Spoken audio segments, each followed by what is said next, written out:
దేవుని ఘనమైన నామమునకు స్తోత్రములు.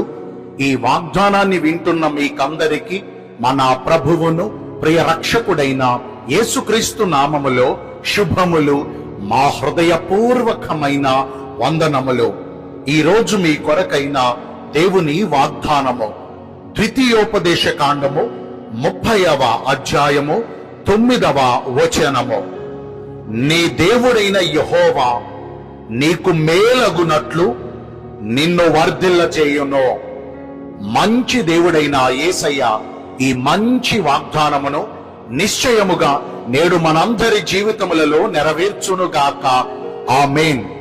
ఈ వాగ్దానాన్ని వింటున్న ప్రియ దైవ జనాంగమా, సర్వలోక సృష్టికర్తయు సర్వశక్తివంతుడైన యెహోవా దేవుడు నేడు మనకు తోడుగా మన పక్షమునందు యుగ సమాప్తి వరకు సదాకాలము మన చెంతనే నిలిచి ఉండి మనము చేయుచున్నటువంటి మన చేతి పనులన్నిటి విషయములోను, మన గర్భఫల విషయములోను, మన పశు సంపద విషయములోను, మన భూమి పంట విషయములోను, మన కార్యములన్నిటి విషయములోను, మన ప్రయత్నములన్నిటి విషయములోను, మనము చేయుచున్న వాటన్నిటి విషయములోను మనకు మేలగునట్లుగా మనలను వర్ధిల్ల చేయుచు మేలుతో మన హృదయమును నింపి తృప్తికరమైన జీవితమును ఆయన మనందరికీ అనుగ్రహిస్తారు.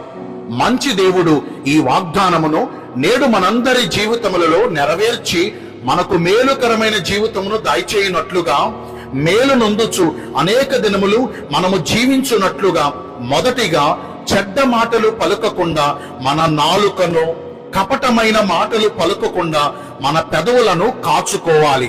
ఈరోజు మనలో అనేక మంది చెడ్డ మాటలను పలుకుచు అనేకులకు అభ్యంతరకరంగా, అనేకులకు బాధాకరంగా, అనేకులను గాయపరచునట్లుగా, అనేకులను తృణీకరించుచు, అనేకులను నిందించుచు, అనేకులను వేదనకు గురి చేయుచున్నటువంటి చెడ్డ మాటలను, అనేకుల జీవితములను పాడు చేయుచున్నటువంటి కపటమైన మాటలను పలుకుచూ ఉన్నారు. దేవుడు మన పక్షమునందు మనకు మేలు చేయాలంటే అలాంటి చెడ్డ మాటలు మాట్లాడకుండా, అలాంటి కపటమైన మాటలు మాట్లాడకుండా మన పెదవులను, మన నాలుకను మనము భద్రముగా కాపాడుకోవాలి. కీడు చేయటం మాని మేలు చేయాలి. మన కలలో కూడా ఇతరులకు కీడు చేయాలి అనే ఆలోచనలు ఎప్పటికీ మనము ఆలోచించకూడదు.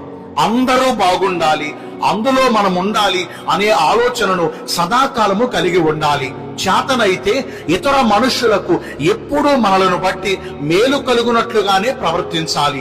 ఎంత మాత్రము కూడా పొరపాటుగా మన వల్ల ఇతరులకు కీడు కలిగే